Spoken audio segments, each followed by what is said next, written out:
Since 1775, the military has broadly protected the religious liberty of its troops, but in 1981, the military broke from that tradition when it passed a ban on all beards. The result? The near total exclusion of the world's fifth largest religion, Sikhism.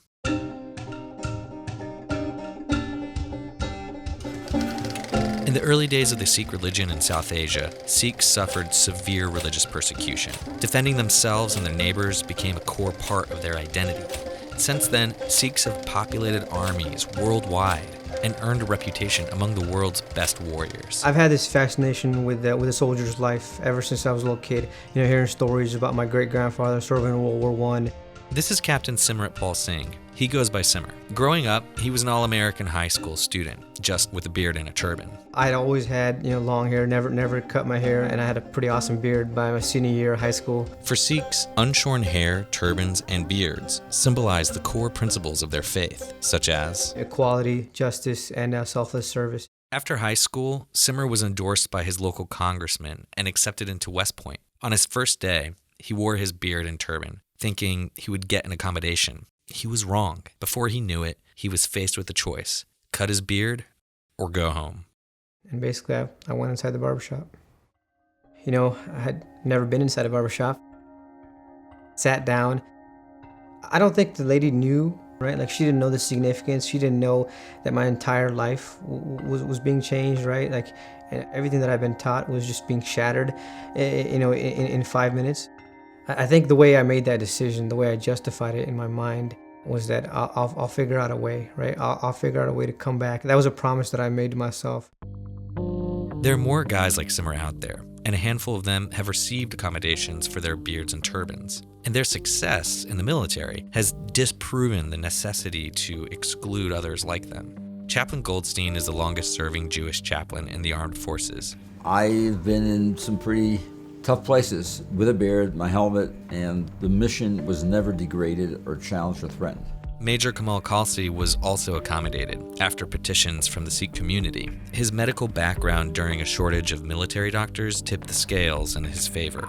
I can tell you with 100% assurance that none of my fellow soldiers or patients could care less that I was wearing a turban or a beard while I was treating their wounds.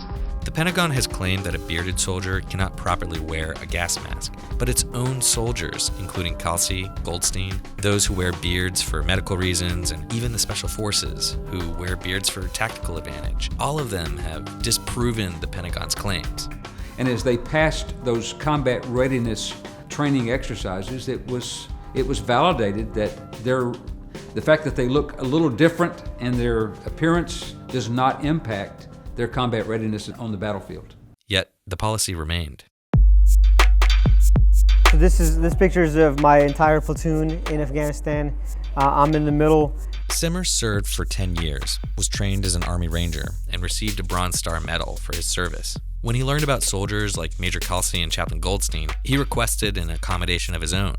Soldiers that we were with together from 562 overwhelmingly have been in support of what he's doing, which I think is a huge testament to his leadership and his character and how much he strives to be an asset to the Army. But the Army stalled for 6 months and tried subjecting him to discriminatory testing that far exceeded the requirements for other soldiers. So in 2016, the Becket Fund, the Sikh Coalition, and McDermott, Will and Emery helped Simmer sue the United States military. Simmer's secret weapon was the Religious Freedom Restoration Act, or RFRA, which requires federal entities, including the military, to accommodate beliefs absent a compelling government interest. Without laws like RFRA on the books that protect religious liberty, it's very difficult to bring these claims forward. It's really difficult to advocate for people's individual rights.